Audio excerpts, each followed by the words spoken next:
Hello, everybody, and welcome to Honor Thy Podcast. This is the weekly DCTV Arrowverse podcast where we discuss everything Arrowverse. I'm your host, Declan McKinney. You may know me as the host of DCTV Talk, and with me, as always, is my co-host, Dan McCance, otherwise known as Mulekick Media. Crossover hype. Why do you say it in that tone, Daniel? I don't know. I mean, maybe it's the shared thought that we have about the crossover. You never know. Well, given the fact that, obviously, it is Elseworlds week, we're going to talk about Legends of Tomorrow. No. We are going to talk about Legends. But before we do that, we're going to get into the news. There's only really one news piece this week, and this comes directly in the fallout of the crossover. And was pretty much spoiled for me by Stephen Amell on Twitter. Well, this is why you don't go on Twitter before you watch. I'm sorry, but it was like literally... No. What happened was, I turned on my phone, because usually this is how I watch any of the episodes of the Arrowverse. I usually watch them on my phone, because when I try and watch them on PS4, it doesn't work. So I was trying to watch the last part on my phone, and then I obviously turned it on, and then it immediately loaded up the last thing I was on, which was Twitter. It already refreshed, and all I saw was just Stephen Amell's latest tweet, which spoiled the end of the crossover. Well, if you don't know what we're talking about, if you don't, stop and get yourself off under that rock. And yeah, the next crossover has already been revealed. It is the famous DC Comics storyline, Crisis on Infinite Earths. So they're finally doing it. I think we've all been wondering about it, like especially during this crossover, like all the stuff they've had in it. With like, are they setting this up? Like, is this what they like with Psycho Pirate being introduced and what the '90s Flash was saying? It's kind of like, are they doing this? And the Monitor. And yes, they are doing it. So fall 2019, we'll be getting Crisis on Infinite Earths. This is exciting news, though. This is cool. Yeah.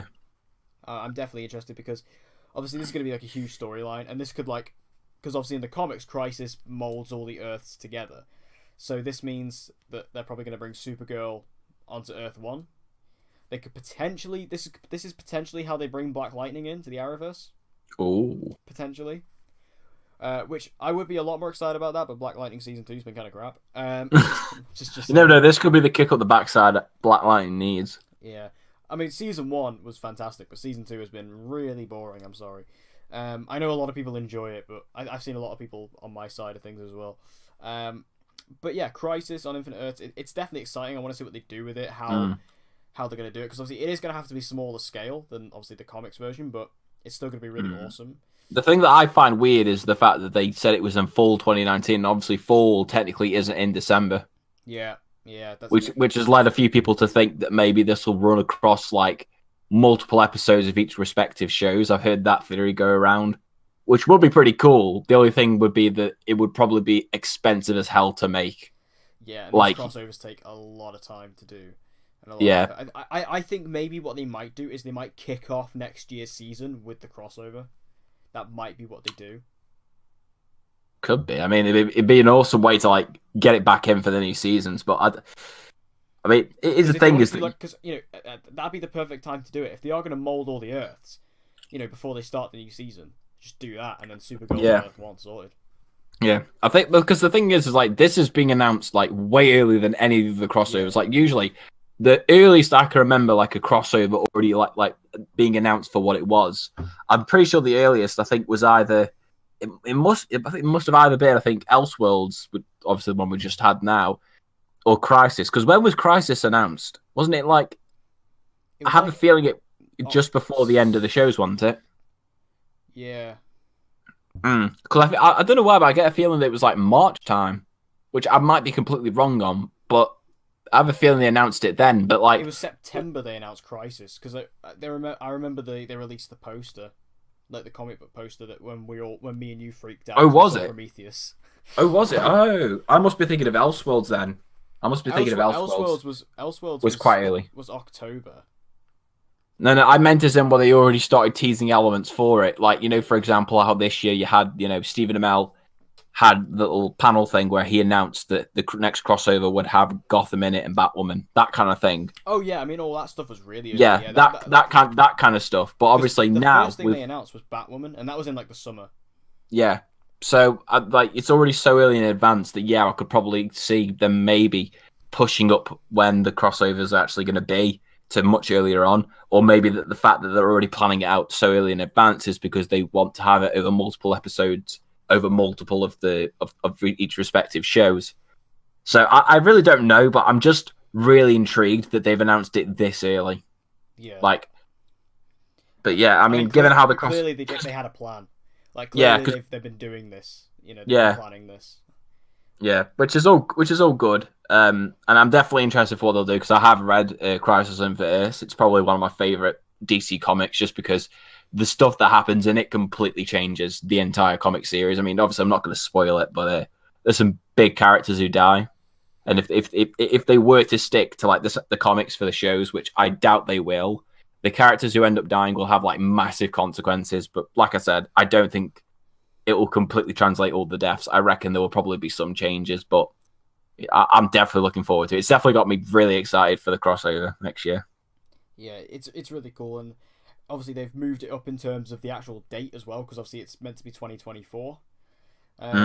Whereas it's now. I reckon this could be Nora. I reckon this could be maybe like they'll link it into Nora. Well, I thought that, but then when you think about it, Barry became the Flash 4 years earlier than he was meant to.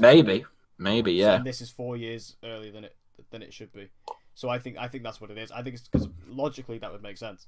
Because Barry became the Flash earlier. So, yeah. I think that's what it could be.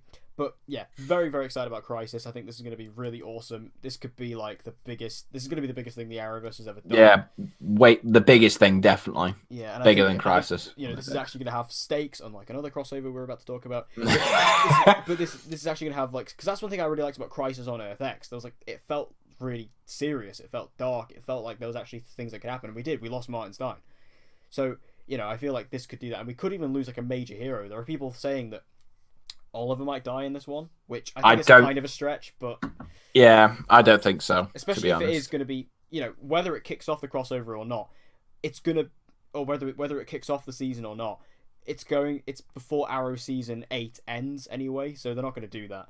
And it's because of something that happens in Elseworlds, but I don't really buy that. But I think we will get some deaths though. I think we will get some major ones, like maybe a couple side characters from the shows, and maybe a major character, whatever. We'll have to wait and see. And also, will Batwoman be a show by that point? It probably will be. I think so, because I think given what the CW said, like from what we've seen from like some news, because they did obviously release the news that they're looking to try and start filming the Batwoman pilot for April. That would probably have me think that it would probably air around the same time as the normal shows, maybe, or if not, maybe in January. That's when it will kick off. Yeah. So it could go either way. I'd prefer for it to be earlier, and I think that's probably what the CW would want, because I think they would want to have her in that crossover as kind of like a big like advertising tool. So I don't know. Yeah, it's interesting, but I'm definitely excited about it. Crisis, it's going to be a massive thing, and I'm sure all of us fanboys are going to go wild for it. So definitely, let's prepare ourselves. So before we actually jump into our big review for Elseworlds, we have the Legends mid-season finale this week as well, which I very irresponsibly have only just seen. I've been very caught up this week with like going to the cinema different times and getting caught up in the crossover, but I finally watched the Legends mid-season finale. So what are your sort of overall thoughts for it? I really didn't know what to think of it going into it, but coming out of it, I somehow, and I still can't quite believe this, but I actually really enjoyed it. Yeah, I mean, obviously, if you've been listening to the episodes of this, you'll know I've been very, very negative towards Legends this season. It hasn't been working for me, but I loved this episode. Like, this episode was really fun, and I was speaking to you before we started recording, but I don't understand why all the stuff in this episode worked for me and none of the other stuff has. Like, there's literally a scene where they do the Muppet Show but with Legends, and I thought it was brilliant. And I don't know why that. And like, we literally have 3 cast members from the Legends as puppets singing about all kinds of stuff, and for some reason I found that absolutely hysterical and I loved it. I think it was because for this episode, and I don't know if you felt the same, but I felt like this was like one of the few times this season where Legends actually felt like the jokes were kind of orientated around the story. Yeah, because the story of this is Constantine broke time. Yeah, but it's also about... And it's basically about, Constantine having to accept the fact that he has to be involved in everything. Like, that's for me why this episode worked, because that was the thing I questioned going in, was like, have they just written these jokes first and then the story afterwards? No, it felt to me as if they'd written this story and then the jokes and the wackiness came as a result of the story, and obviously trying to, create humor within it, and that's for me is why it worked. Like everything just worked. It didn't feel forced. It didn't feel as if they were trying too hard because it all related back to something that that grabbed you, that actually made you invested. Yeah, and like it just really, because like you say, wrapping it around the story, it did actually work in that way because, they set up this story in the last episode of Constantine breaking time, and this episode is ridiculous. Like it is wacky as fuck. It's one of the it's like on another level. Yeah, this is like maybe even wackier than Bebo. This is like this is the trippiest episode of Legends ever. But it did happen. All the jokes in this, all the wackiness came exactly from Constantine breaking time, and I think, like I said, I think that's why that worked. Because even all the stuff like the fairy godmother and Mick becoming like robbers and like becoming like a crime duo. Oh, that was really legendary. Funny. Like I loved all that, and then like Zari even becoming a cat kind of worked for me.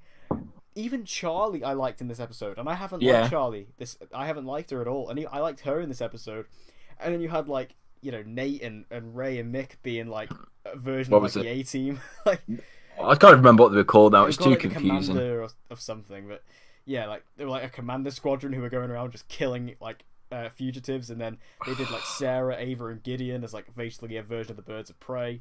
It was just like there's so much mental stuff going on. And then, the puppet thing I thought was hysterical. I thought it was so funny. I was literally sat there crying my eyes out. The intro was just like, it was perfection. Like, it had me in stitches. And then it was like you said, the drinking song. Yeah, the drinking song. Like, it gets very cut short by Constantine, but I was just like, I couldn't believe the way, like, they just heard, "Oh, Constantine, I need a drink." And he just started, just bust into song about it. It was hilarious. And even, like, I have to say the music in this episode is fantastic, like, because it's so 80s. And, like, the way they just had, like, different songs for all the different groups was really good. And they got to play with a lot of stuff. Like, Sarah dies in this episode.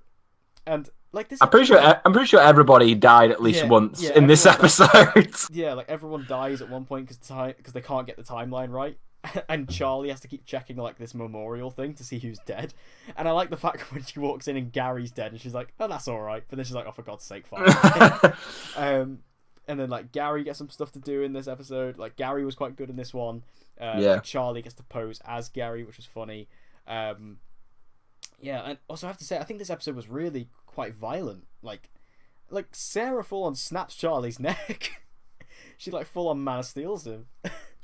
Which was kind of shocking. And like there's what's Mick's imaginary girlfriend called? That anyway, the three boobed woman. Yeah, the three boobed woman. Yeah, she like stabs Charlie straight through the heart. Yeah, I mean this episode is just like on another level of wackiness, and I think this is maybe the most wacky episode ever.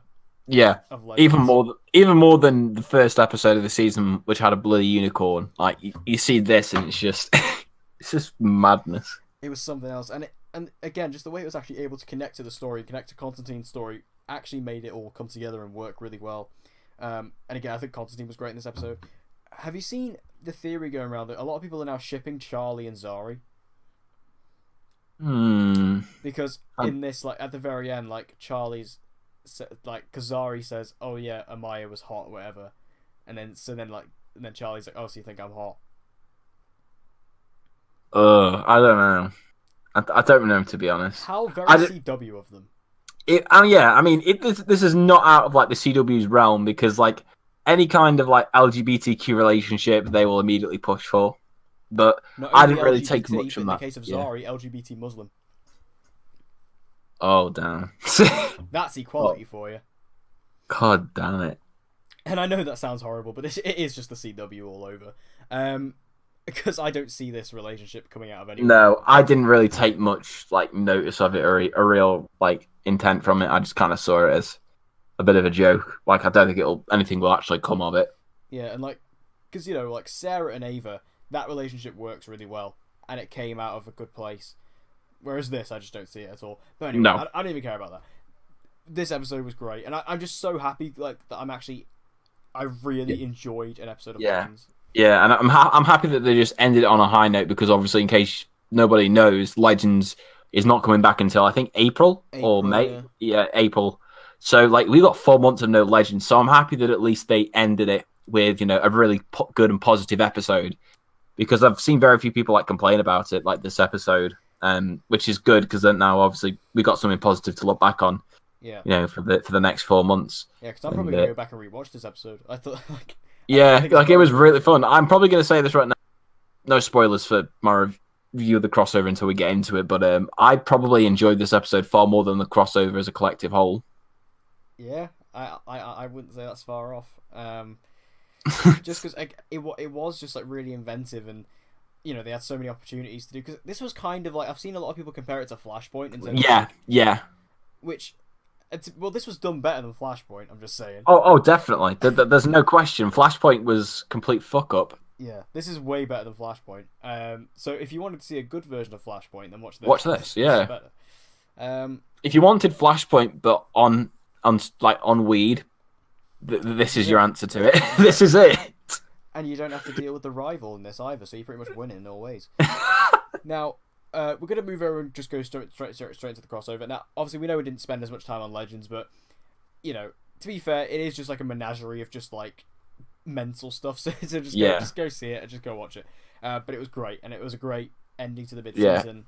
Yeah, and also we have to cover 3 episodes of a crossover in this, so that's going to take a lot of time. With a lot to dive into, so I'm just going to... Oh my god, this man's actually got notes. Oh yeah, well I always write notes. This is how I make my videos behind the scenes. See, this is why you should be more like me. I don't need notes. I just remember them. Like it's just like I'll watch the episode. I'll be like, all right, that's how I feel. I just like to I be don't need prepared. notes. I just like to I like to note everything down so I don't forget anything. Yeah, but you're forgetting that this podcast is not professional. Stop trying to turn it into something that it isn't. Well, to be fair, I didn't write this for the pod. These are for my reviews. So because my channel is very professional. That's slightly more forgiving then. I can understand that. So let's just like break this down episode by episode. So let's start off with part 1, The Flash. See, this is very different order than what we normally do. We're going Legends, Flash, Arrow, and we're ending with Supergirl this week. Damn. Yay. So, okay. Part 1. Overall thoughts. I'm probably going to get a lot of hate for saying this, but part 1 was probably my favourite part. Maybe joint with the Arrow one. But then again, like, it's difficult saying this because I say favourite part as in, like, oh, you really loved it. I still think the episode had a lot of problems, but I think for me, this and the Arrow one were probably my 2 favourite ones. The Supergirl one I thought was my weakest, but this one I enjoyed. I definitely would say I enjoyed the first like half of it more than the second half. That's mainly because I didn't enjoy the fight they had with the Amazo. Like it kind of just felt like the Amazo itself felt more like a distraction from the actual main story. Like it was just, oh, we have this villain and all our heroes have to like band together to fight against it, but it had no real relevance to the entire crossover apart from the fact that Amazo shows up again for like 30 seconds in part 3. So I didn't like that part because that felt like a bit of a waste to me. But for the first half of the episode, I really enjoyed it because it was very like comedy centric and like Freaky Friday-ish. And I think that's the part of the episode that I really enjoyed the most. And overall, I did enjoy it. It was just, the second half I wasn't a big fan of. I did. This is probably my favourite or my second favourite. It's either this or, for me, it's either this or the Supergirl episode. I really found this one really funny. Yeah. Like, that's what stands out to me the most about this episode, is that I thought it was hilarious. Like, just, this is like when Oliver and Barry first body swap, so they're first, like, proper experimenting with it. And I just think this does cause a lot of really funny moments, especially because what I really liked about this is actually seeing Stephen Amell actually getting to do some comedy, because he doesn't get to do that often. Because Stephen Amell's a really funny guy. Like, if you see him on Twitter, he's hysterical. And in this, he actually gets to play on that, which I really enjoyed. And I think all the stuff that came with that, like, there's a really funny shot of Stephen Amell just running into a facility, and he's not even using his super speed, he's just running through. It looks really funny. And he, like, as soon as he gets in there, he tries to reach for his arrow, and it's not there. And I'm trying to wonder if that was improv, or if that was like, I don't know, or like if Stephen Amell did that by accident or something. I don't know, but it's really funny. And even like says you have failed the city as the Flash, which was great. And like even like Cisco's commentary on it was great. And even like, you know, with Barry fighting Diggle and stuff, you know, the way he was like, do I need help putting this costume on? Like, what's going on? But what really made me laugh is when they're both, are they in the bunker? I think they're in the bunker. which is interesting because the bunker got destroyed. But yeah, they're in the bunker and like Barry's doing the salmon ladder, which is funny. I think if I remember correctly, isn't that like the layer that they use from? I don't know. I didn't really look into I feel like it was. It definitely wasn't the bunker because like it would have been burnt down if it was. I'm pretty sure it was. I think it was the one from season 1 to 3 because that's why it wasn't burnt down. Yeah, the foundry because I'm pretty sure that one didn't get burnt down. It was just like it was kind of like decommissioned because it was found by the SCPD. Yeah. Now I think all this stuff was really funny because it's the way Barry's doing the salmon ladder and they're talking about, you know, and Barry's just like loving it. He loves the fact that he's absolutely ripped.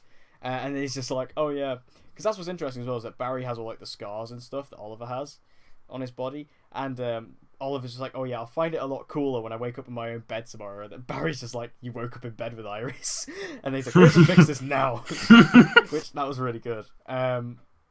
See, I bet all the West Allen fans are absolutely turning in their graves right now. But yeah, you know, thing is, I'm gonna say this right now. You know, Olive Allen, just.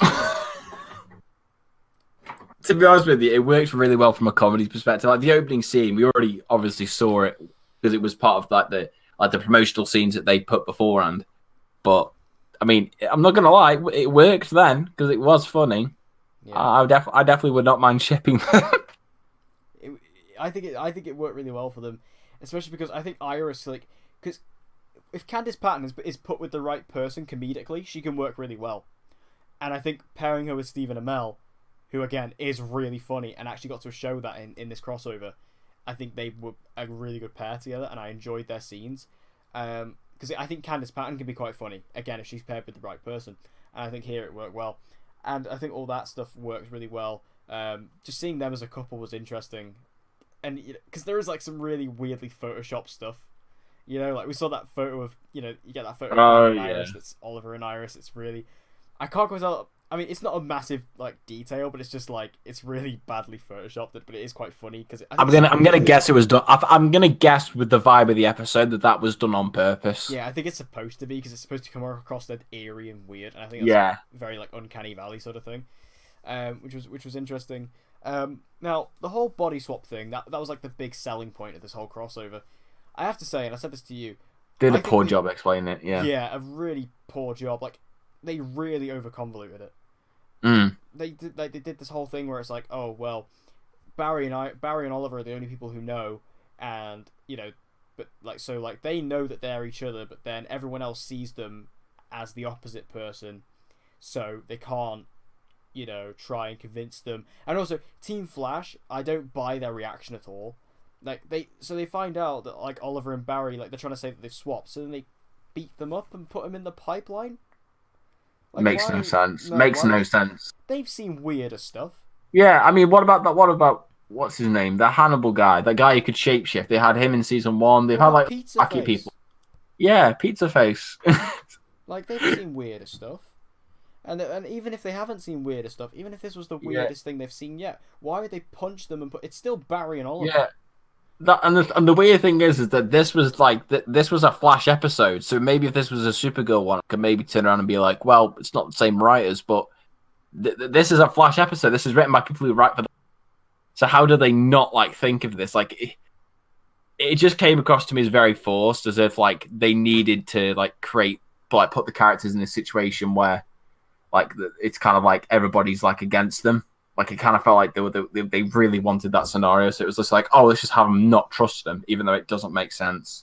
Like, they kind of just felt like they were acting out of character completely. Yeah, it's interesting. And I didn't really enjoy that because it just felt, again, really forced and just, like, so out of character for Team Flash. And then you had, like, it does lead to a funny scene with them two in the pipeline prison together. You know, where like Stephen Amell teaches, or Oliver teaches Barry how to get out of handcuffs by breaking his thumbs. We get like Anatoly getting referenced and stuff, and like Oliver just laughing his head off at Barry with his broken thumbs, and then him phasing through the thing was like, it is really cool. Again, I just didn't buy the reaction at all.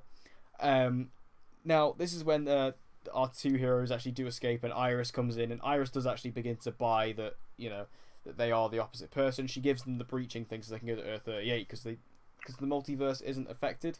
which is something they've said before, so at least that, kept in line. Yeah. They could have easily. I was expecting to full on retcon that, but fair enough, they didn't. Now I have to say, this is when the greatest moment of the episode comes. Oh, get him. They step through the breach. They go to Smallville, and we hear Remy. Somebody save me.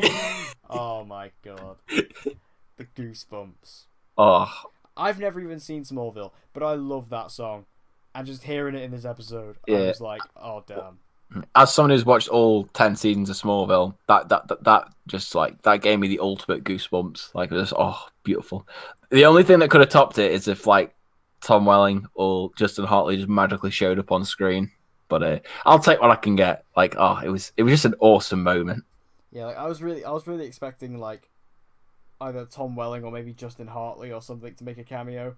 But still, just hearing that was just like beautiful. And it just leads into where we get to meet Lois Lane and we get to meet up with Clark Kent. I have to say, and I'm not being biased because I've met her. I mean, we've both met her, but I genuinely thought Elizabeth Tulloch as Lois was fantastic. Yeah, I loved her version of Lois. I thought she was on point, so on point. And her and Clark as a couple, yeah, totally they work so well. Like, they have really good chemistry with one another, and you buy the fact that they've been together for ages. Like, you instantly brought that, even though, this is the first time we've seen them. You genuinely buy that these people have known each other for so long. Like, it was so well done. Like, in terms of like writing and the way it was acted, brilliant, really well done. Totally, I totally bought it, and I thought she did a great job, and I think bloody Tyler Hoechlin did a fantastic job. Yeah, throughout the entire crossover as well. I mean, we'll get to him more when we get to sort of episode 3, but I thought I just love Lois. I thought she was really good, and just as this being like her first episode, her first introduction, brilliant. Mm-hmm. So let's talk about the little scuffle that Oliver and Barry have. Did you buy this as well? Like the fight that they had? That was another moment that felt a little bit forced. Yeah, like, I don't really get where it came from. Like, I don't know, maybe it was. I think it was because of they weren't tapping into each other's like personalities to like embrace their powers, but I never really understood why they needed to do that in order to embrace them. I mean, it's like, in order to be the Flash, you have to be, like, let's use my powers properly. You have to be really happy and all that. Well, the other villains of the Flash, who were speedsters, they've been doing perfectly fine, being pissed while running around. Yeah. So, like, that, it's just, I don't know, it felt really forced. Again, like I said, with, Team Flash turning on Oliver and Barry, it kind of felt like another scenario that felt it was forced to create conflict, even though it didn't make sense within the characters. Yeah. Because, like, obviously, because it builds off of that scene where it's like kind of a reversal of the scene that we had in the first ever crossover, obviously, where, Oliver shoots an arrow at Barry and then shoots 2 arrows in his back, obviously, but the roles are reversed. But, like, yeah, I never really brought that from that they'd end up having that kind of an argument. Like, it felt really forced to me. Because I'm just thinking about it now. This doesn't work in my head.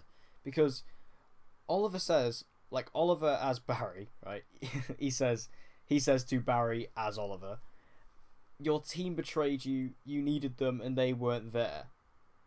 But to them, Oliver is Barry. So surely it's his fault. If anything. Yeah. Because they look at Barry and I don't know. I don't know. I didn't buy that. That just doesn't work in my head. Technically, Oliver's argument is completely futile there. And yeah, I just thought... I did like the moment where Barry finally got Oliver back by shooting him. I thought that was funny. Because obviously he goes on about it. Like, I think they bring it up every crossover. So it was funny for him to actually finally get that payback. And the way he basically just acts like a massive 10-year-old about it. Just like sits just laughing his head off about the entire thing. But yeah, I didn't buy the fight, and I don't like the fact that they had to like embrace each other's personalities, because otherwise, like, I thought it was just like, what's the point of swapping then? I just kind of thought, because you can have like a dark Flash, that would have been fun, and then, even though like I said, I enjoyed Stephen Amell doing comedy, given the fact that that's kind of why it happens is a bit odd. I think if they would have just let it maybe happen naturally, like if they wanted to do that, just let it happen naturally. Like, if they swap lives and swap personalities, then that would have been fine. But again, they over-convoluted the whole thing. Now, one character who I loved in this, because there was a lot of wasted characters in this crossover who I'm sure we'll get to. But one who I felt wasn't wasted, and who I thought was excellent throughout the entire thing, is LaMonica Garrett as the Monitor. Although he isn't in it as much as maybe I thought he was going to be, Yeah. he is great. He's really good. His performance, brilliant. His voice, fantastic. His stature is great. Yeah, you felt his presence, and you felt his presence as well when he was there. Like, you felt like he was this otherworldly person. You didn't feel like he was just like, and that's what I liked about it. He had a presence over the crossover, and yeah, he didn't have like loads and loads of screen time, but certainly when he was there, you were engaged with what he was saying. And because the thing is, like, with his kind of a character, they could have written it as just like he's this person just speaks in this stupid cryptic language, because I've seen it so many times with other characters, like in superhero shows and films. But here it was like you were so drawn to what he was saying, and I thought LaMonica Garrett was just really good in that role, because it is a hard role, because it's a role where you don't really give a lot of emotion, so it's kind of difficult to make the character interesting. But the way he did it, I thought was really good.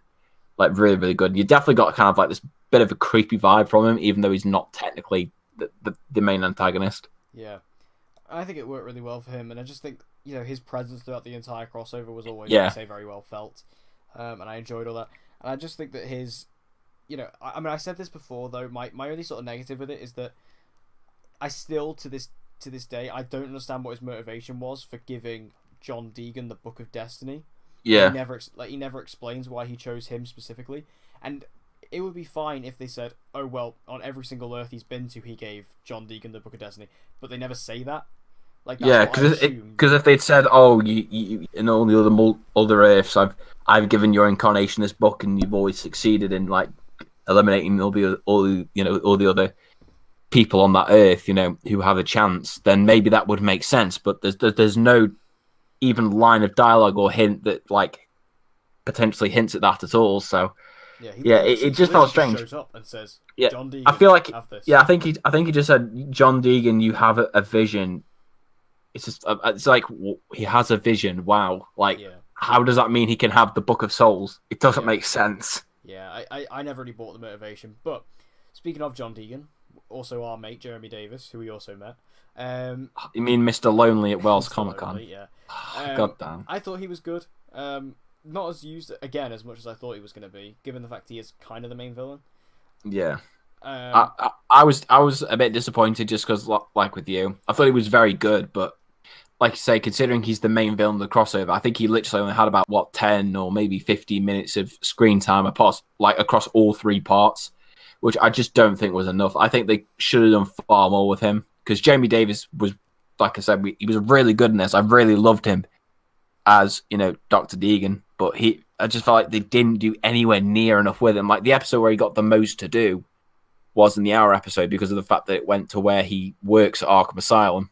But other than that, I felt like in this episode he wasn't really used that much. Like he literally only shows up at the beginning and the end, and then in part 3 he literally is only in it like for a tiny little bit at the start when you have the montage, and then pops up again at the end. Like I just don't think we got anywhere near enough with him, and I just wish, as a character and especially for a main villain, that he was developed a lot more. Yeah, it was a bit of a strange one, but I really liked him though. I thought his performance was good. Yeah. Now, the entire thing that he kind of he causes the whole body swap thing, and while Oliver is out in the field, he manages to release Amazo. Now, continuity error here, for us Arrow fans. Amazo was a ship in Season 2 in the flashbacks, and Anthony Ivo was the owner of said ship. Now, this Amazo robot comes from Ivo Industries. Yeah, bit of a continuity error there, but yep. We'll move on. Especially for the fact that Anthony Ivo's been dead for 11 years. Yeah. He was a great character. I loved Ivo. Yeah. But the whole thing with Amazo, obviously, he is a character from the comics. We all know him. He's the guy who can take powers and, use them for himself. And he does that. He takes at first he takes the powers of Ralph and Caitlin, and then, because the heroes are really smart and they know that this character can do this, they think, oh yeah, let's shove it in front of Superman. So Superman comes over and helps them out, take out this thing, and then he gets the powers of Superman. Although I thought the CGI on Amazo was really good, the actual fight itself wasn't that good. No, it was literally just there to kind of showcase, Barry and Oliver trying to turn into each other's like alternate selves. That's really all it was there for. And I just thought Amazer, like I already said, as a villain, because of the fact that he's just this walking CGI thing, he just felt like a boundary to the actual main antagonist, because he really served no other purpose other than to slow down the progression of the story. Like, that's all he really was. Yeah, and like, it was there just as a showcase for Stephen Amell and Grant Gustin as each other. Like, it was fun to see Stephen Amell run around as the Flash, and Grant Gustin gets to say his first "You have failed this city," which was cool. But it's just, it's just kind of a fight full of nothingness. It's just it's there to serve a purpose, and it's not really anything special. It's just a big CGI fight, and to have Superman get involved as well, which is cool. I mean, I love Superman. I love Tyler Hoechlin Superman. So to see him come back in this and to fight here was cool. Yeah. Yeah, it's just nothing really special. Now the episode ends with Oliver basically saying he gets Cisco keeps vibing throughout the episode, and he keeps seeing the monitor, and they vibe together so Oliver and Barry can see it, and Oliver notices that it's in Gotham. He sees Wayne Enterprises in the background, and he goes, right, let's go to Gotham, and that's kind of where it ends. So yeah, overall I thought the episode was really funny. Yeah. It wasn't particularly like outstanding. Yeah, it was funny, and I think for that reason it did definitely stand out compared to the other episodes, in that it really went for a more comedy aspect of it, which I enjoyed. Like, I loved that element of it because it worked very well, with Grant and Steven, just having really good chemistry with one another when it came to comedy. I just felt like for a lot of the other areas, though, I just felt like it was a little bit lacking. Like you said, there were a few moments though where it just didn't make sense from a character standpoint, like you said, with with Team Flash, imprisoning Barry and Oliver in the pipeline, and then obviously, Barry and Oliver's argument didn't really make sense, and the whole Amazo thing. It certainly wasn't terrible. I still really enjoyed it, and I think the comedy was what really kept me engaged throughout the entire thing. But probably, like I said, it was probably my joint favorite episode, this and Arrow. But it definitely had a few problems. Like, it definitely, like you said, wasn't anything outstanding. No, although it did deliver for me one of the best lines of the crossover, when Iris poisons Oliver and says nanites courtesy of Ray Park. Oh, yeah. Brilliant. I applaud the writers so much for that line. Yeah, I mean, all I was waiting for afterwards, I would have said this to you, I was just waiting for a calcified Speed Force energy. Why did we not get that in the crossover? I mean, if we can get nanites from Palmer recurring, can we please have calcified Speed Force energy? I think it's a recurring theme in this crossover. This crossover just embraces memes. I mean, the whole basis on this crossover was based on a meme. So the fact that we got the nanites courtesy of Ray Palmer was, I thought that was great. That really made me laugh. But anyway, so let's go to Gotham. Let's go to part 2, the Arrow episode. For me, this was my least favourite. Nah, bro. Now, the episode opens up in kind of an annoying way for me, where we see Diggle leading. I mean, this isn't exactly how it opens, but it's close to the beginning. Diggle is leading Argus, and they're going to take down Kane Wolfman, Joe Wilson, as Deathstroke. So he's in Deathstroke's suit. Now, this annoys me a little bit because this is something that the crossovers often do that I think is a weak point. And this isn't just this crossover. Every crossover does this. When it's showing where characters are and what they're doing, and it'll show something cool, like that fans will like, but it kind of makes little sense, story. Yeah. Like in Crisis last year, like when we first meet up with the Flash, he's fighting King Shark. He's fighting King Shark, yeah. Which last time we saw King Shark, before that, he was locked up in Argus. So that kind of made no sense. And the problem I have here with Joe Wilson as Deathstroke is that he gets defeated by Oliver and Barry, and then he gets arrested. Now, Joe Wilson as a character has so much more potential than that, and I've been waiting for this character to return. I've been waiting for him to come back, because I think this guy's a really cool story. But now we're not going to get that, assumably. And it was I don't know. for the sake of a kind of cool scene. Well, I don't know, because the fact that obviously they rewrite reality again afterwards, so maybe that never happened. Yeah, maybe, but it just kind of annoyed me. I think they kind of wasted Joe Wilson. Yeah. Because I thought he was actually like one of my favorite things about season 6 of Arrow. I thought he was really cool. Yeah. And then he was. Yeah, it was Deathstroke. Maybe it was because they couldn't use Deathstroke because they can't use Slade anymore. Yeah, but then again, it's like that whole situation's weird because it's like, oh, you can't use him in films, but you're not though, really, are you? Because that Deathstroke movie ain't gonna happen. No. But yeah, that kind of annoyed me a little bit, but whatever. So this whole episode basically, for the most part, takes place in Gotham. Now, going to Gotham was a breath of fresh air. I will say that. I think that going to Gotham, and it was so obvious that they filmed it in a different place. It wasn't filmed in Vancouver. It was filmed in Chicago, and it felt different, and it actually, it did feel like this was a different city, which a lot of the Arrowverse shows don't because they're not filmed in a different place. Whereas it was filmed in a different place and it felt different. Like Gotham was dirty, it was vile, it was dark, like even more so than Star City, and it just it just felt like a different location, and that was good. I think it was good for the world building. Yeah, I like that. Just because, like I say, it gives you a different sense of architecture, and it truly felt like a different place. Because obviously, the way they talked about Gotham was how it was this completely downtrodden area. It wouldn't have worked if it was just Vancouver again.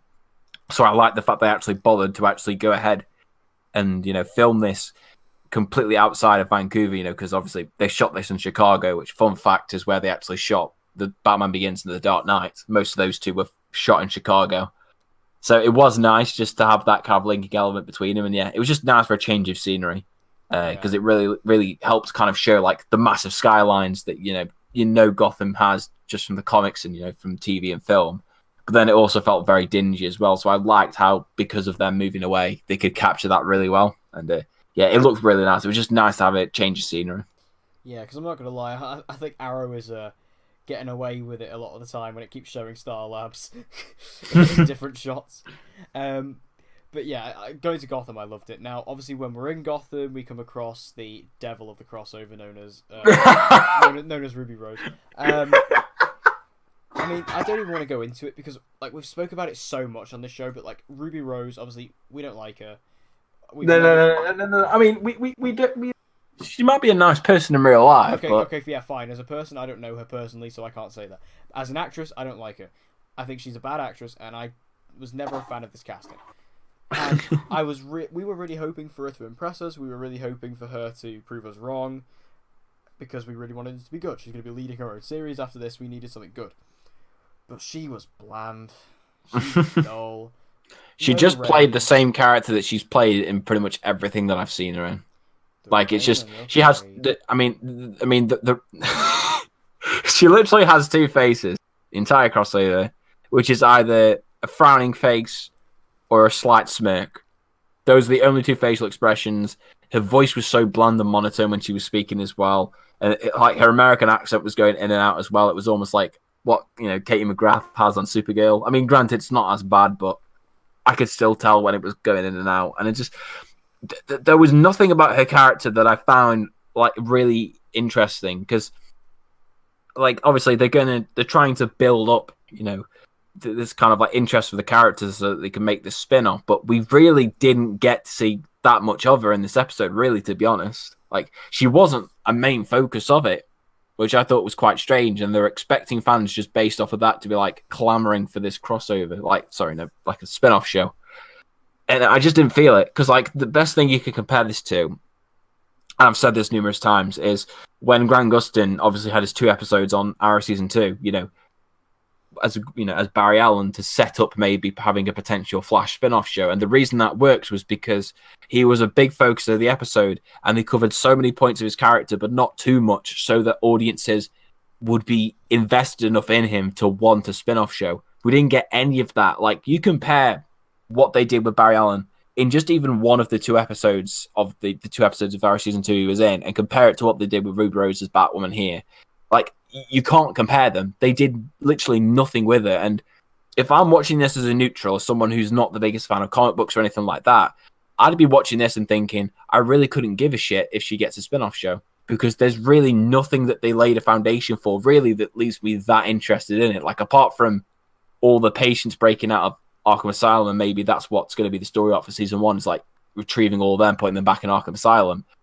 I don't really care about it. Like, I'm not bothered about her character. I don't think she's a particularly good actress in the role, and I just don't feel like there was enough there set up to make me interested for a spin-off show. No, I thought it was really boring. I just thought she came across as really dull. I thought she was just like, there was nothing Yeah. really interesting about her, and I kind of felt that, you know, she kind of goes on about how she's trying to turn Wayne Enterprises into like this business of some kind, but that makes no sense because the whole thing is just like ravaged, and there's just plants everywhere. It's like poison ivy just had a sleepover. Like, there's just, like nothing there. Now, speaking of accents, I forgot to bring this up. In the Legends episode, did you see that Irish guy? Oh my god, his accent was something else. That was even worse than Katie McGrath. That was like, because Katie McGrath slips in and out. This guy was just, I don't even know what that accent was. It was supposed to be Irish, but I don't know what it was. It wasn't Irish, I'll tell you that. I'm part Irish. It's not Irish. So that was pretty odd. But anyway, yeah, this was not good. I didn't enjoy Kate Kane at all. Now, Batwoman on the other hand, actually as a persona, I did quite like. She was pretty badass. Yeah, but to be honest, we all thought that anyway. We kind of thought they would nail that part of the character because really, when you're underneath that cape and cowl, it's really down to how they portray the character in terms of writing wise, as in like how she's portrayed in terms of her fighting and things like that. It's not really so much predominantly based on acting because your face is covered by a mask. So that area I really wasn't worried about. I was really more worried about what they would do with Kate Kane, which, you know, ultimately proved out to be true. But as Batwoman, I thought it was cool. The way they used her, the way that she looked, the way it was just, she was definitely badass. I just wish I cared more about the person who was actually underneath the cape and cowl. Yeah, because like that's the whole thing with a superhero, especially one like Batman or in this case Batwoman. You have to have a good, you know, person under the cape as well, just instead of like just being a cool persona. Because that's one thing I will say about like Tyler Hoechlin as Clark Kent and Superman. He's an amazing Clark Kent, and he's an amazing Superman, so he works really well. Whereas Ruby Rose is a pretty decent Batwoman from what we can see. We didn't get much of her, but pretty decent from what we can see. But an awful Kate Kane.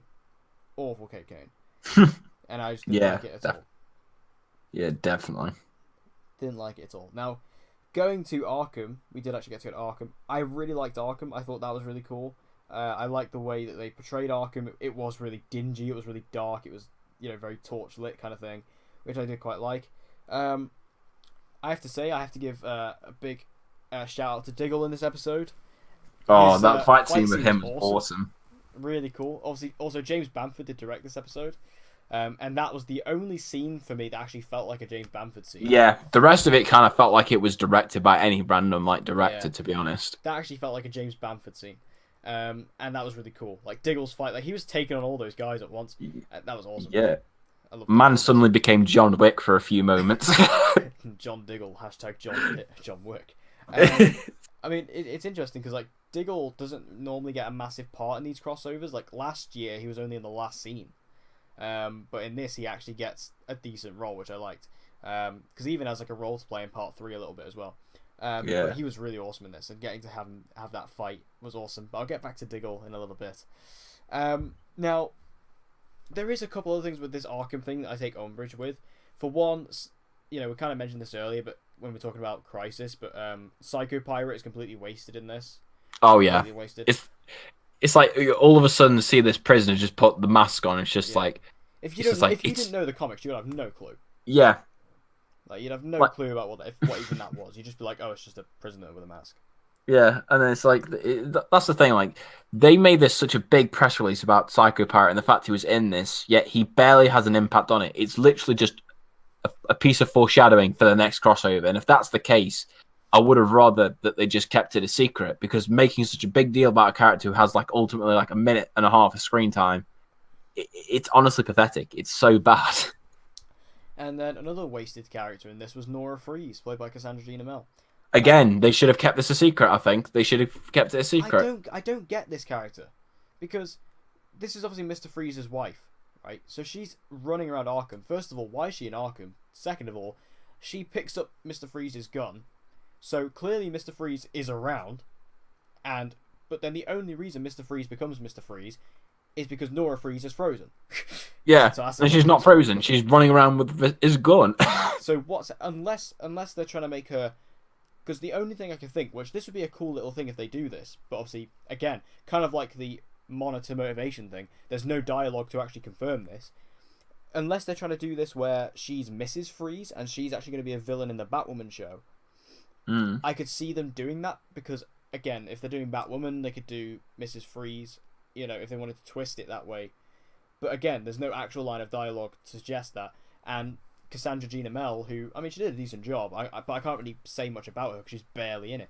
She got, like, one line of dialogue, and she gets, like, an interesting little scuffle with Killer Frost, but then just doesn't really do anything. She just kind of manages to sneak off somewhere. It's just, they really, like, wasted her. Just completely. She was one of the wasted ones. Also, I find it really funny that the Victor Freeze freeze gun that she actually uses is the same one that's from Batman and Robin. Is it really? It's the same one. Oh, imagine this is in the same universe. Yeah. Oh, we're gonna get Arnold in the Arrowverse. Are we gonna get a crossover with the Dark Knight Rises with the Bane mask and then just Arnold Schwarzenegger's Mr. Freeze? How amazing would that be? That's gonna be Crisis on Infinite Earths. It's all gonna get merged. Now, we do get a cool little... because there's so many, like, Batman Easter eggs we see in Arkham, and just in this episode in general, like, Batman gets name dropped loads of times. Also, that's something I don't buy, is that they say that Batman just, like, did one. Yeah. And, like, just left Gotham. Yeah. Unless they explore this more in the Batwoman series, then, like, there's a different reasoning for it. Yeah. I call complete yes on this. Like, it's just so un-Batman-like. As Cisco said in an episode of The Flash this season, shenanigans. Yeah. But yeah, we do get like that corridor with all the doors on, with all the different things. We get to see like the Riddler, Penguin, and of course the biggest crime of them all, Mark Guggenheim. Fuck that man. Fuck that man. He definitely deserves a cell. That's all I'll say. Oh yeah. That's all I'll say. But we do get a Scarecrow reference as well, because we do see Jonathan Crane's fear gas, which goes into the minds of Barry and Oliver, and we actually get to see Oliver as the Flash fighting Reverse Flash, and then we get to see Barry as the Green Arrow fighting Malcolm Merlyn. Now, this was cool because we were wondering where Reverse Flash was going to come in, because we saw him in the trailer and we were like, what? Reverse Flash is in this. So it was a hallucination. Now, this would have been fine, but my only problem with this is... It doesn't make sense. Well, not only doesn't it make sense, but I think they should have swapped Malcolm and Reverse Flash. Like, they should have made John Barrowman the Reverse Flash and vice versa. And also, I'm sorry, but Oliver's hallucination should not have been Malcolm Merlyn. We all know who it should have been. Yeah, boy, Prometheus. Should have been Prometheus. Like, I'm sorry, Oliver is not scared about Malcolm coming back. He's just not. He's not scared. Like, this is like, because this is fear gas. This is like the Vertigo that we got last season on Arrow. This is supposed to be like, their biggest fear. He's probably just waiting for Malcolm to come back at this point. Like, if Malcolm comes back, Oliver's not going to be surprised. He's going to be like, oh, there he is again. I think, yeah, because it's like, because out of the two, I definitely think he would be more scared of Prometheus because of what he did to his family. It's like in season 6 when he was in Vertigo, he saw Prometheus. Yeah, I mean, the only reasoning for this must be that they just couldn't get Josh Segarra, but that's just depressing because it's like, that's another cameo opportunity for Adrian Chase and Josh Segarra, and like once again, they just don't do it. Like look, we both fully accept that we love Josh Segarra. Like, in terms of male people that we love on Arrow, he's like easily number 2 behind Stephen Amell. Yeah, I mean, I've said this before. Adrian Chase is genuinely one of my favorite characters in Arrow. Yeah, I love him. But I think he's brilliant. It's just like, it definitely felt like a waste opportunity. I still love Malcolm Merlyn, and I was so happy that John Barrowman was back for the crossover. Like, I'm so happy for that because obviously, with what they did with him at the end of season 5, and the way he was treated by, Mark Guggenheim. Because I'm pretty sure you've read this, haven't you? But basically, he was told literally only like a few days in advance that his character was going to die and that he was not be coming back. Yeah. Like, that was, so it was nice to get to see him again, and they kind of play on that factor, maybe if he's dead or not. Yeah. Which is nice because maybe that thing makes it more obvious, maybe that he's still alive. But yeah, I would have definitely preferred it if it was Prometheus. Yeah, it just would have made more sense. It just because again, I genuinely don't think Oliver, especially because the position that Oliver and Malcolm kind of end off in season 5, like they're not on really bad terms anymore. So like I don't, but it was kind of cool, and it was nice seeing John Barrowman return, especially because we knew John Barrowman was in this, because we saw that photo of them as cops before it was released, like before the crossover came out. But I didn't. To be fair, it was surprising to me to actually see him as Dark Archer. I didn't expect. Yeah. That. I thought, because again, when they started doing the fear toxin thing, and we saw Reverse Flash, obviously I knew that they were going to see an Arrow villain. And I was like, I didn't expect Malcolm. I was like, because again, I was going Prometheus. Come on. And then it was Malcolm. But yeah, it was cool to see him as the Dark Archer, and it was nice to see him again. It just should have been Prometheus. Now, this is where we get the 90s Flash introduction. 90s Flash is trying to break through. Turns out the red skies that have been going on throughout this have been linked to, the 90s Flash trying to get through, which again I found a bit disappointing. Yeah, I would have preferred if it was actually linked to the newspaper article. Yeah, because obviously Red Skies is mentioned in that. I think it would have been better if it was mentioned in that, because I just don't understand why. Just because I think, remember last time when Barry, what was it, when that episode of Supergirl season 1 did breach over to her Earth, there weren't any fucking red skies then. So why all of a sudden is there a red sky when 90s Barry Allen's trying to get into Earth 1? That felt a little bit strange to me. Yeah, because that newspaper article hints at something much bigger. Because I'm actually looking at the newspaper article now because I've got it hung up on my wall physically at home. I actually have a physical version of it. God! And I'm looking at it right now, and it's saying it's this massive thing, and it's not. In this, it's just the Flash from Earth 90 is trying to get through. Now, obviously, we spoke about a couple of wasted characters. This was the other one. Oh my God! So wasted. Again, they made such a big deal about John Wesley Shipp. Yeah, it's all the photos and John Wesley Shipp was really talking about he was that he got back, the fact that they completely made this suit for him, and it was we all thought, it's going to be really cool having him as part of the final fight. He was in that teaser as well that was at the end of all the episodes. Yeah, and then it's literally they go and line up. He's you won't do to the Earth what you did to mine. Tries running towards the monitor. And he's gone. Snaps, and then fucking Thanoses him out of existence, and we never see him again. Yeah. He's basically there to do exposition. Yeah, it's literally there for exposition. Although I will say, we did get probably my favourite reference of the entire crossover. Yes. Amazing. Where he references the fact that on Earth 90, John Diggle is a Green Lantern. We don't know if he's John Stewart.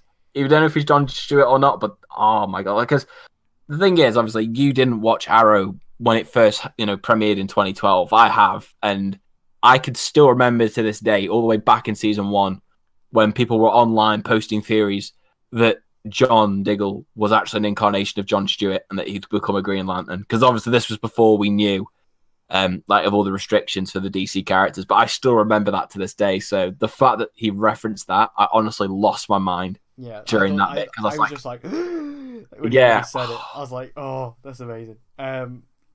I don't know if they'll ever do that, but it would be incredible. I love Green Lantern. I love the lore of Green Lantern and all the different colors and things like that. I find that fascinating. So I'd love to see that because I was so disappointed with the Green Lantern movie. I really blame Guggenheim. Blame Guggenheim again. Connected to that. He wrote it, didn't he? Yeah. So I've been waiting for a really good live action Green Lantern. I would love to see David Ramsey do something with it. It'd be amazing. But yeah, that was definitely the best Easter egg. But he does come in, and this is where the Crisis stuff really started to kick off because he starts talking about how a crisis is coming and stuff like that. And then he just kind of goes out to fight the Monitor, and then he's gone. So 90s Flash, very underwhelming as well. I mean, I really like seeing John Wesley Shipp. He's always great to see, but just his character completely wasted. Yep. Now, this is where reality is rewritten again. The Monitor does one and goes to see Deegan again and says you need to think bigger. And reality gets changed instantly. I will say, though, when he had that scene where he's think bigger, obviously, this is an inside joke between me and you. All I could hear was a particular person's voice saying, bigger. That's all I could think of. Oh, dear. He's probably not going to watch this episode, fingers, but I couldn't help but think that. Yeah. But reality changes instantly, and this is how Barry and Oliver become the Trigger Twins. And we do get to see the photo that we got very, very excited about either last week or a couple weeks ago. Yes. Where we get to see Malcolm Merlin, Joe Wilson, and our boy Kirk Acevedo, Ricardo Diaz.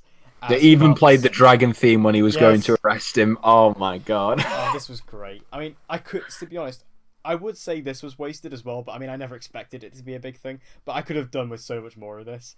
I could have done with an entire spin-off of just them as cops. Diaz rocks those shades. Oh. He looked so good. And this was just so cool. This is the type of Elseworlds stuff I love, and all the fun they could have with this crossover is when you just get stuff like that. Just, 3 big Arrow villains who are all cops. Brilliant. Loved it. Imagine though if Josh Segura just popped out. Oh, that would have been the scene of the crossover. I would have given that episode a 10 out of 10 just for that. See, all these opportunities to bring him back, and they just don't. All these opportunities. They know that we want him back so much, and they instantly do it to just annoy us. Yeah, it's almost like that. Yeah, they watch these videos just like, oh, these guys really want him back. How about we just tease them?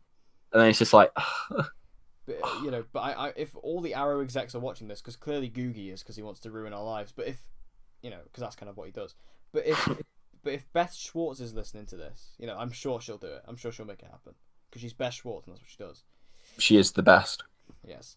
So the Trigger Twins, they run away, and this is where they get faced with the black suit Superman.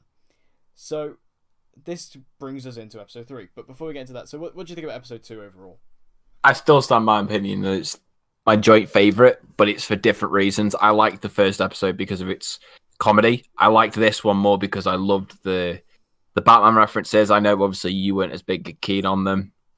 There were some that I thought, were kind of took priority over an actual story, but I still enjoyed those references. Loved going to Gotham. Batwoman was cool. Kate Kane, no, not at all. I loved the action scene, obviously, with Diggle. And I loved some of the references that we had, but obviously there were problems that I had.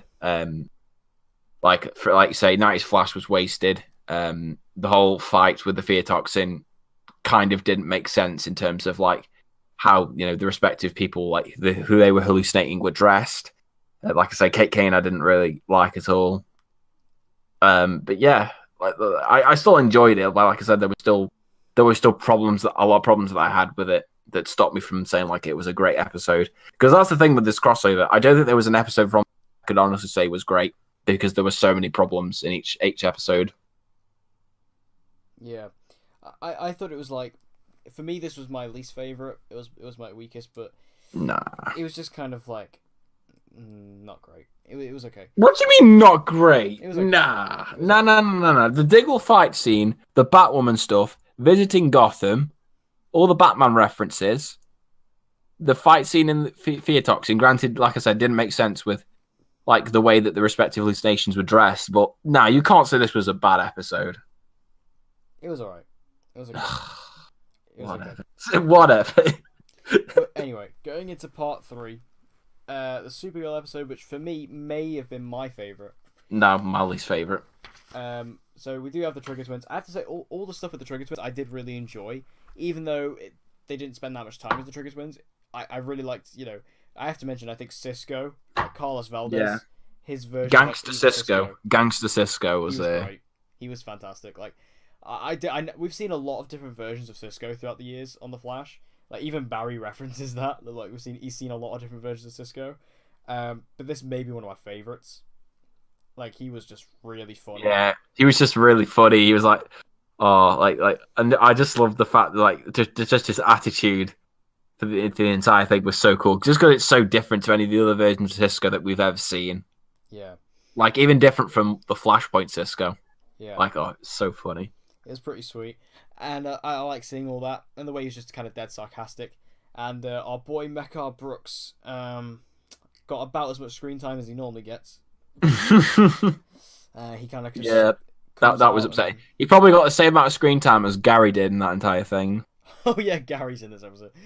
Yeah. So yeah, we did know that there was going to be a Legends of Tomorrow cameo, and we were saying last week, oh yeah, it'll probably be Sarah, Ray, it'll be one of the big ones. No, it's bloody Gary. And then, but the thing is, when the episode started and the names were coming up, I was like checking it because I was like, I was waiting for one of the names, and I saw Adam Checkman, and I was like, oh, for God's sake! I was like, of course it's Gary. I was like, because I thought about it, I said this earlier, but like this crossover is just memes. And he's literally a walking, talking, living meme. Of course Gary's in it. Why wouldn't he be?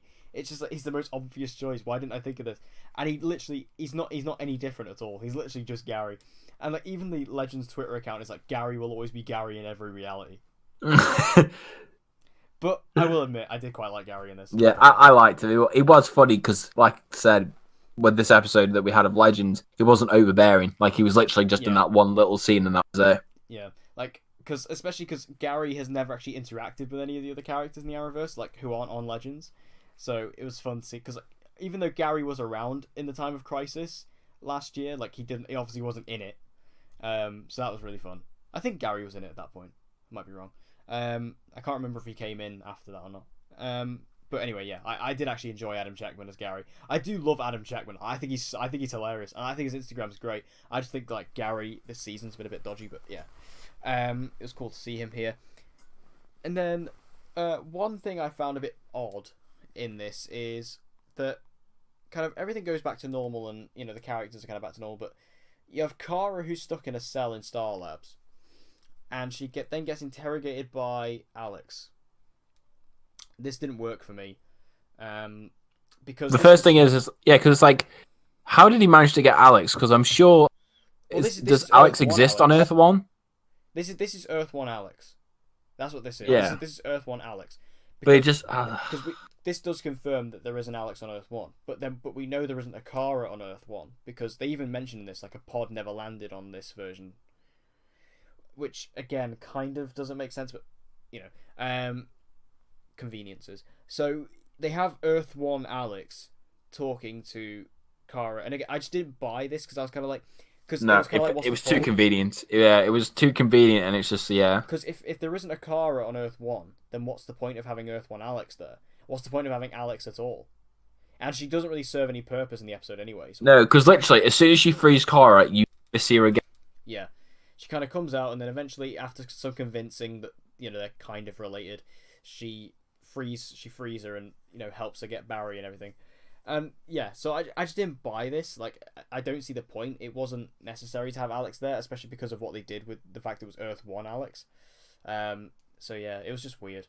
I didn't really need that necessarily. It was kind of like a character they just kind of thrown in there because everyone likes Alex. Which, again, I mean, we've been saying this in our Supergirl reviews. I think Alex is one of the best characters on Supergirl. Maybe the best character. Best regular character anyway, because obviously Ben Lockwood is God. But yeah, he should have been in this. I'm just thinking about it now. They should have put Ben Lockwood in there somewhere. But yeah, it was just kind of pointless to me. So everything eventually does get reset to normal. Oh yeah, we should also mention as well, Diggle is working for Superman in this reality, which is fun. And so is Killer Frost. Yeah, I like that. That was cool. I have to say, I need to say this right now. Danielle Panabaker was really good in this. She got a lot to do.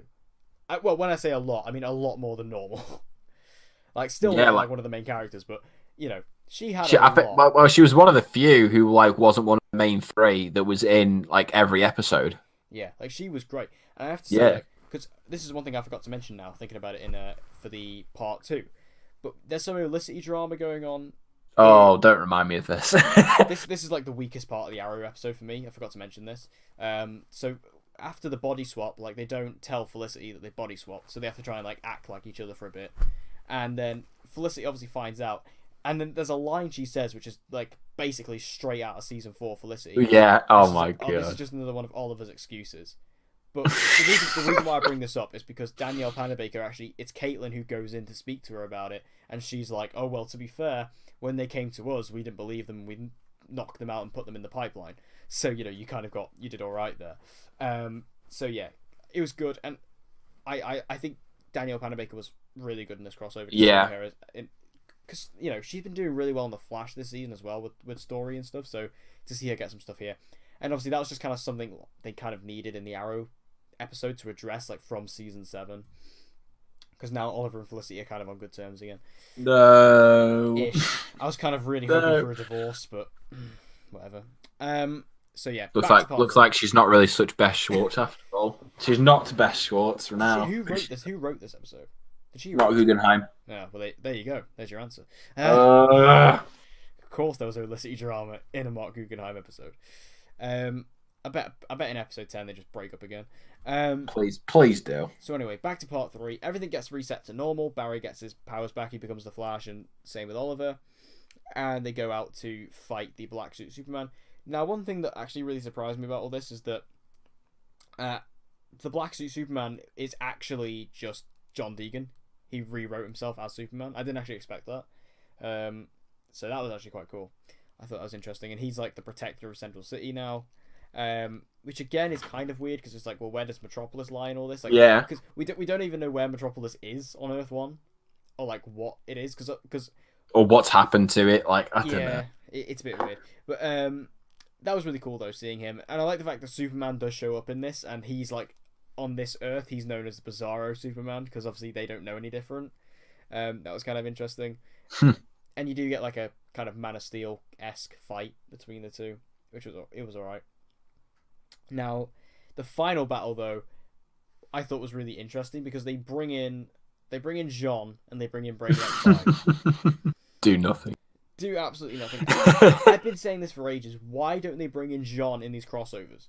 Because he's so powerful, and obviously that's why they don't bring him in because he's too overpowered. But he's so powerful. Why don't they bring in Jean? He'd be like surely Kara would be like, oh, I know a guy. Like I know a guy who could seriously help in these situations. He's a shapeshifter. He's basically Superman. So I could bring this guy in, but they never do. But it was really nice to have Jean in this. Despite he has nothing to do, it was still nice to have him here. And obviously same with Brainiac 5. Gotta love Brainiac. But like, I understand your praises, but they do nothing. No, they do nothing. So why are you sitting here acting like all praising him like they did nothing? No, I say that. I've said that they did nothing. I just liked having Jean in this because he was that useless. He might well not have been there. True, but I just liked again just with the idea of the crossovers because Supergirl always gets the short end of the stick and it never gets like its characters involved really. So it was nice to actually see Jean finally get involved in these crossovers because has he ever been in a crossover yet? I don't think he has. So except for I think he was in the he was in the musical one. But he's literally only in that to bring Kara over to Earth 1. Oh yeah. When are we? No, we're not getting another one. We're not getting another one. It's a shit Monel, episode. It's a shit episode. Fuck Monel. Fuck Monel. No. Fuck Supergirl. Don't bring back Monel. We can't encourage the fans. So this final battle takes place. Yeah, you have Jean and Brainiac who are completely wasted, but it is kind of cool just to have them there. Now, one thing that was interesting about this final battle is that you have Lois show up as well. Elizabeth Tulloch as Lois. She has like this massive axe that she brings to try and stop this thing. Now Lois kind of gets put in danger, but one thing I find interesting here is that the Black Suit Superman does the clap thing, which was like built up as this massive thing that he can do, because everyone was like, "Oh yeah, that's like a massive power," but he does it and like nothing happens. It's basically exactly the same as what Kara did last year, but yeah, it was kind of just a bit weird. But yeah, they all just kind of a lot of this was just weird and didn't make sense. That's pretty much the entire crossover. That's Elseworlds. But anyway, yeah, there's not really much else to talk about in terms of the final battle. They win.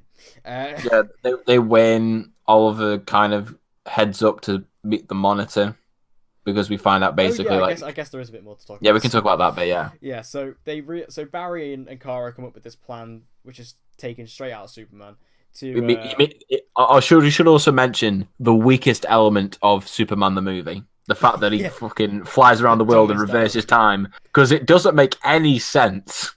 No. It was really strange.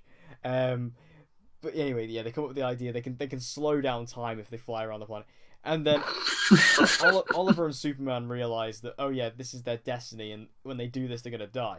Which, again, Crisis reference, because that's what happens in Crisis. Both Kara and Barry die. But this is when Oliver goes to the Monitor. And I have to say, I actually think this is one of my favourite scenes, actually. In the entire crossover. It's Oliver going to the Monitor and just doing this massive... Stephen Amell is such a good actor. He really is. Like, the way he goes up to the Monitor and he's literally, acting at Monica Garrett on a complete green screen, which I have to say, I didn't like that set at all. That was terrible. The Monitor's, little ship thing, that was terrible. But the scene with actually Stephen Amell doing the speech talking about how we need these people and he's changing their destiny, that was great. I love that speech. I love it when Stephen Amell just gets to do a big speech. Yeah. And it was nice to have one here, especially because I like the fact that the Monitor's in all these realities, all these Earths I've been to, no one's ever challenged me, but Oliver Queen was the first one to challenge me. Love that. Oliver is the best. That's why Oliver's the best character in this universe. Just saying. Except for Gary, obviously. But Oliver was great, and I just love this scene. And it does change, and Barry and Kara obviously survive. Big shocker there. And that was kind of it. They kind of... What's interesting, though, with Dr. Destiny is they actually make him look like Dr. Destiny. Like Even though they give no real explanation as to why he ends up looking like that. Yeah, he just kind of like because he He stopped. just all of a sudden turns into like. Yeah. I mean, the funny thing is, when I looked at the makeup that he had on him, it reminds me of the Neil Breen film. What's it called? I Am Here Now. It reminds me of something else, but I can't think of what it is. It reminds me of the makeup from that film, because it's like basically in that film, Neil Breen plays an alien who masquerades as a human, and basically like the makeup they used for like Dr. Deegan when he looks like that literally looked the exact same. I'm not even joking. I can't remember what it reminds me of, but it does remind me of something else. And like another thing it's kind of similar to is like in Indiana Jones and the Last Crusade when when Donovan drinks from the Grail. When Donovan drinks the Grail, yeah. And like his face just turns into that skeleton thing. Yeah, it's kind of like that. But we don't see Jeremy Davis drink from the Grail, so we don't actually get. I have that picture of what from I Am Here Now, so I'm gonna actually send it on the Discord. Oh, this is gonna be great. You can get your live reaction to it. Oh, this is gonna be something magical right here. I don't even know how I found it, but I literally just like it's already saved on. You clearly have way too much time on your hands looking at Neil Breen stuff. Oh yeah, well Neil Breen is the master filmmaker. Oh my god, actually, it actually does look like that. Oh wow, that's been my desktop wallpaper. But yes, so anyway, he gets taken down, he gets put in Arkham, and we have Barry and Oliver. Kind of like how Invasion ended, they kind of sat there having a beer. But not as good, let's just make that clear, because of the crossover beforehand. Yeah, not as good. And Oliver is like really resistant to have a hug for some reason, which was fine, I guess. So all that is going on, and then we get the final little tease, which obviously we mentioned earlier. So Batwoman calls up Oliver, even though, again, that doesn't make sense, because surely she should call Barry. Yeah. Whatever. So she calls Oliver and is like, oh yeah, is this John Deegan guy, is he going to be a problem because he's made a friend in prison? And this is when we see Psycho Pirate again, and he says, worlds will live, worlds will die. And then we get the universe will never be the same again. Yeah. Which is actually the tagline for Crisis on Infinite.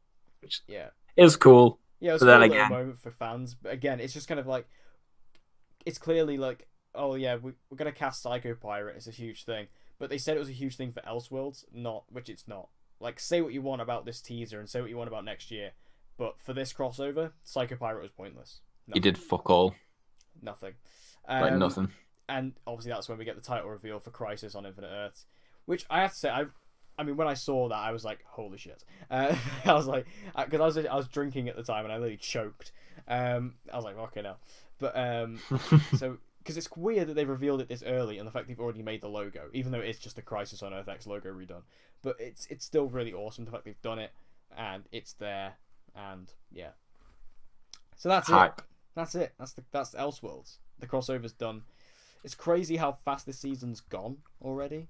The fact we're already at the mid-season point. Yeah, it is nuts. But I think it's just because... I think it's mainly because of the fact that our favourite show, we've just been loving it so much. So I think naturally that makes it go by a lot quicker. Yeah. Because I feel like last year, with the fact that, like, last year, I think admittedly was like one of the worst years for the Arrowverse, especially for the first 9 episodes. So because of that, I think it went by a lot slower. Whereas now it's gone by a lot quicker for me.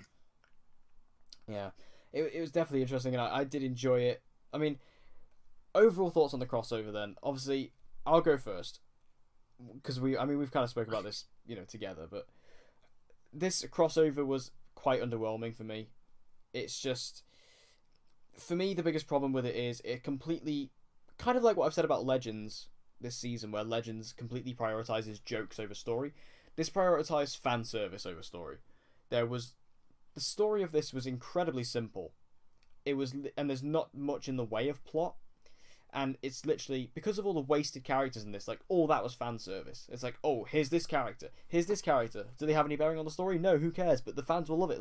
And, granted, when I saw those characters, I got excited as a fan. I loved it. But I'd much rather have a cohesive and more, intelligently written story than just pointless fan service. Because Crisis on Earth X, which I still think is the best crossover to this point, that story I really loved. I was really invested in that story. Because there was emotional stakes at that. You felt like there was an actual things at stake in that crossover. There was consequences. Even though the world practically could have ended in this crossover, you didn't feel like it.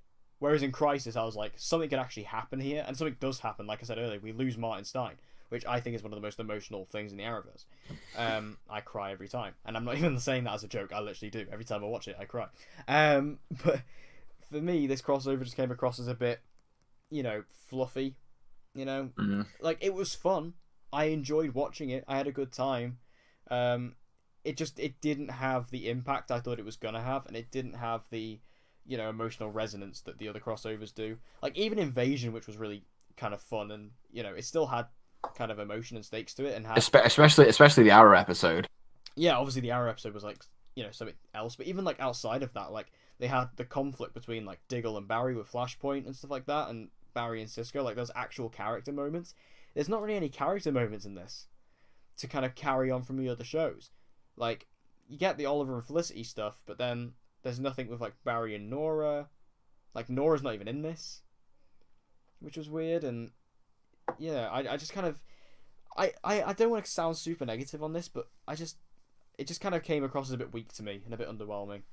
Like, it was decent, I enjoyed it, and I think for fans of the Arrowverse, I think most fans will enjoy this. It's just not as good as Crisis. It's not as good as Invasion. And to me, I think the biggest crime of all of this is basically, essentially, a 3-hour trailer for Crisis on Infinite Earths. Yeah. But that's my thoughts. Yeah, I'm pretty much the same as you. I found this quite disappointing.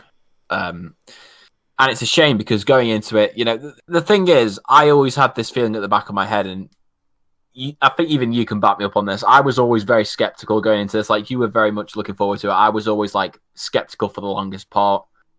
And yeah. I hate to say it, but I was proven right. Yeah.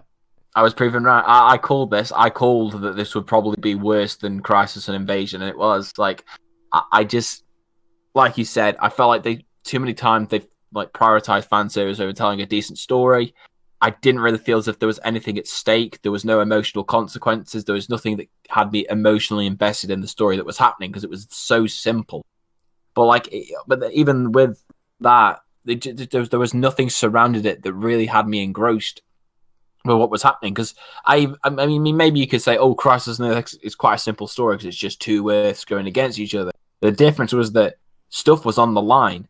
And, like you said, there are consequences because, Martin Stein died. It was probably one of the most emotional deaths in the entire Arrowverse. And even in Invasion, that whole Arrow episode was, like, so emotional to watch, especially from someone who loves Arrow. I cried. But, like, there were other... Yeah, same. But, like, there were multiple moments during that. And that's what this crossover for me, I think, most importantly was lacking, was that emotional edge, of being able to take these characters that we spent so long caring about and put them in these situations where you genuinely care about them and you fear for them. I never feared for any of the characters. Even when they showed like Barry and Kara like burning up, I wasn't scared. I wasn't scared about it because you knew that wasn't going to happen, because by that point in the crossover, I already had figured out, all right, the teasing in Crisis on Infinite Earths, why they're going to kill him now. Like, it wouldn't make sense. And also, we're only halfway through the season. Yeah. So yeah, those kind of things I didn't really enjoy. I also thought there were so many things that were like characters that were wasted in this episode. We've already said, but Nora Freeze was wasted. Psycho Pirate was wasted. 90s Barry Allen was wasted. I don't think we got anywhere near enough of Supergirl, like Batwoman / Batgirl in the episode. Not Batgirl, sorry, Jesus Christ. Batwoman. Like, I don't even think we got enough of her, considering she was like one of the earliest and biggest things announced, and she probably only had about like 10 to 15 minutes of screen time. Jeremy Davies as Dr. Deegan. I really thought he was interesting, but he got barely any screen time and not really a lot of good like motivations that we could sort of abide by. He was just ended up being some crazy dude who just really wanted to be Superman, which is like, okay, I could sort of get that, but it's just even when you compare it to the villains on Crisis on Earth X, you could sort of sympathize with them, especially with Oliver and like Earth X Oliver and Kara, because obviously Kara was dying. The two of them were married. He simply wanted to save her. That at least had somewhat of a human motive. But in here, like, they didn't really establish that with the main villain, and so I wasn't as engrossed by them as much as I thought. Like you said, I just felt like in terms of the crossover itself, it was just so uneventful. It didn't really feel like anything really happened that like had a major impact on me, or like it even stood out at all. Like, there wasn't any action sequences that really made me go, oh, damn, that's amazing. Like, on Crisis and Invasion, there are so many fights that, like, still remember really vividly. The only one I will literally take away from this is John Diggle, like, bossing all those prisoners at Arkham Asylum. Yeah. But that's not even, like, a big team-up fight. Like, the big team-up fight I found was really disappointing. It's not even really. There's not even really much in the way of a fight. No, it's literally just all the characters at separate points doing random things and not necessarily fighting. And it's I just find normally in these crossovers you get like that big moment where they're all lined up and they all like storm the castle. Yeah, you don't even get that here. Like literally, the only really cool actual fight was the Diggle one in Arkham, which was great. But yeah, but it's like when that is your best fight and it's just one dude against a load of people, compared to when you have all these other superheroes joining together for the first time, which is like a once in a season moment, and you don't grab it by the hand. It's stupid for me personally. So yeah, there was just a lot that I didn't like about it, and if I had to compare it to the others, I'd say yeah, definitely far worse than Crisis, far worse than Invasion. I'd even say I preferred Arrow v Flash and Brave of the Bold ahead of this. The only crossover which I would say was worse was probably the Legends of Tomorrow setup one, only because Heroes United, yeah. That was the one I thought that was worse, simply because the similar problem to this one, the similar problems to those two was that they essentially were just setups. And looking back at it now, like you said, this crossover just feels like a setup for Crisis on Infinite Earths, which can work so long as there are moments inside of it that help make it stand on its own 2 feet. But I can't really think of that many. And that's weird because, I mean, like you said, you've got Superman in this crossover, you've got Gotham, and yet despite all of those, they really did nothing with those elements that made it stand out with any meaningful moments. I mean, we can think back to Crisis and Infinite Earths, Invasion. There's so many moments we remember.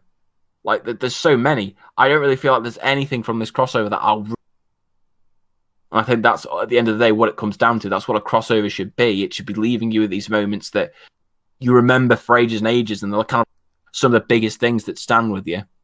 Like, that's what, Marvel does with their films. A lot of their most awesome moments happen in their crossover films. But with this, they just missed the ball for me. It's not terrible. I'd still give it maybe, like, I don't know, maybe somewhere in the region of a 6 or a 7, but really, really disappointed.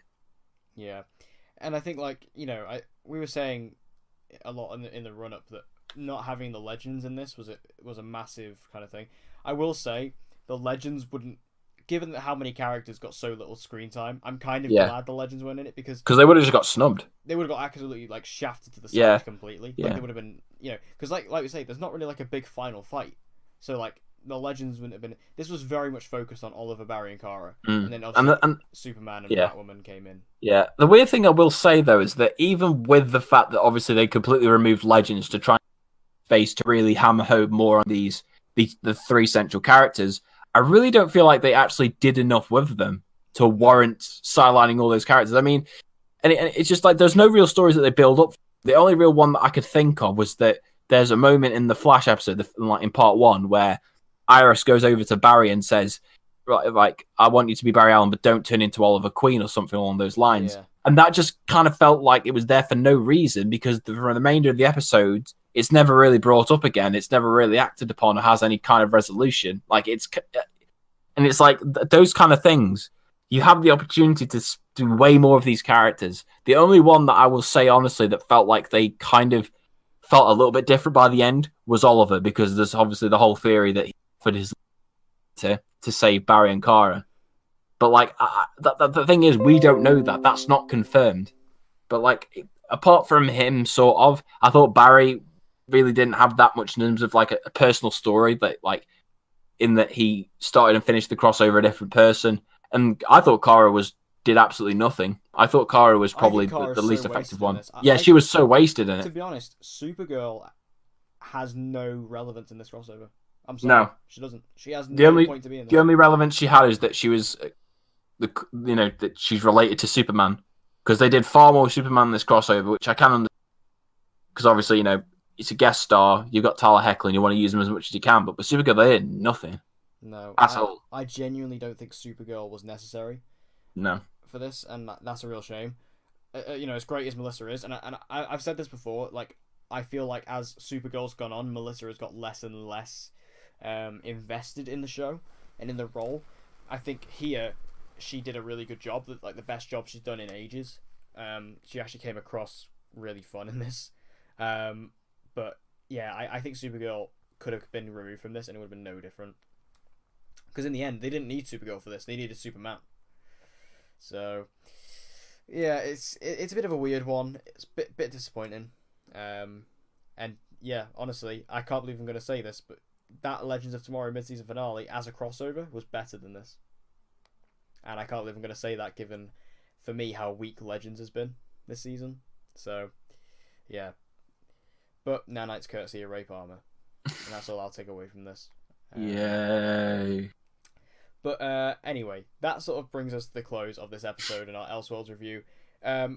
We were going to do like a little quick overview of all the seasons so far, but we're going to leave that till next week. Basically, next week what we're going to do is we're going to do a massive, basically look back at all the seasons of the shows this year. So we're going to be obviously doing Supergirl and Legends season 4s, Flash season 5, Arrow season 7, and look at how they've done up to now. And also talk a little bit about Elseworlds as well. We're going to have a special guest on next week. We're going to have my good friend Joe Julians. He's a film critic on YouTube. He's a friend of mine kind of from the film world, but he does really love the DC TV shows as well. He's a big fan of those and he loves to talk about them and dive in. So we're going to get him on the podcast next week, which will be fun to discuss about all that. So make sure you subscribe to the channel and turn on that notification bell so you don't miss when that video goes live, because I think that'll be a good one. So thank you guys for listening. We hope you don't hate us too much for we hope we haven't triggered you too much by like just our thoughts on the crossover. Like we still